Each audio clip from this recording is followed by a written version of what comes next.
ಅಲೈಕುಂ.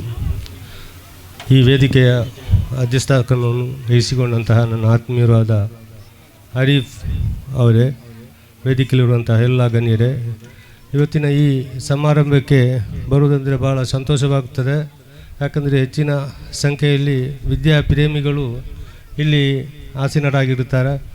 ಒಂದು ಕಾಲವಿತ್ತು ಮಹಿಳೆಯರಿಗೆ ವಿದ್ಯಾಭ್ಯಾಸ ಕೊಡಬಾರದು ಮತ್ತು ಅವು ಕೈ ಬರವಣಿಗೆ ಕಲಿಯಬಾರದು ಎಂಬ ಒಂದು ಕಾಲ ಇತ್ತು. ಆದರೆ ಅಂತಹ ಮೌಢ್ಯಗಳನ್ನೆಲ್ಲ ಬದಿಗೊತ್ತಿ ಇವತ್ತು ನಮ್ಮ ಸಮಾಜದ ಯುವತಿಯರು ಮತ್ತು ಯುವಕರು ಸಾಕಷ್ಟು ಸಂಖ್ಯೆಯಲ್ಲಿ ವಿದ್ಯಾಭ್ಯಾಸವನ್ನು ಕಲಿಯಲು ಮುಂದುವರಿಯುತ್ತಿರುವುದು ಬಹಳ ಸಂತೋಷದಾಯಕ ವಿಷಯವಾಗಿದೆ. ಮತ್ತೊಂದು ಸೂಚನೆಯನ್ನು ಹೇಳುವುದೇನಂತ ಹೇಳಿದರೆ, SSLC ಆದ ಮೇಲೆ ವಿದ್ಯಾರ್ಥಿಗಳು ತಮ್ಮ ಟೇಸ್ಟಿ ವಿಷಯ ಯಾವುದುಂಟು ಅದನ್ನೇ ಮುಂದುವರಿಸಿಕೊಂಡು ಹೋಗಬೇಕು ವಿನಃ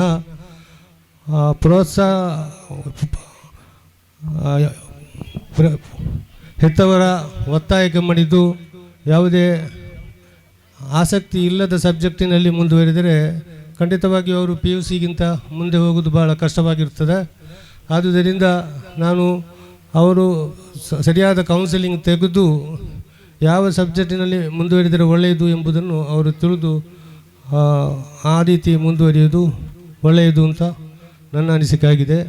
ಒಟ್ಟಿನಲ್ಲಿ ಚಾರಿಟೇಬಲ್ ಟ್ರಸ್ಟ್ ಎಂಬುದು ಕಳೆದ ಹಲವಾರು ವರ್ಷಗಳಿಂದ ಹಲವು ಜನಪರ ಕಾರ್ಯಕ್ರಮಗಳನ್ನು ವೈಶಿಷ್ಟ್ಯಪೂರ್ಣವಾಗಿ ನಡೆಸಿಕೊಂಡು ಬರುವುದು ಬಹಳ ಸಂತೋಷದಾಯಕ ವಿಷಯವಾಗಿದೆ. ಈ ಸಂಸ್ಥೆಯು ಅತ್ಯುತ್ತಮವಾಗಿ ನಡೆಯಲು ಕಾರಣ ಅದರಲ್ಲಿರುವಂತಹ ನಾಯಕತ್ವ ಗುಣ ಹೊಂದಿದಂತಹ ಕೆಲವು ಸದಸ್ಯರೇ ಕಾರಣ ಎಂಬುದು ಹೇಳಬೇಕಾಗುತ್ತದೆ.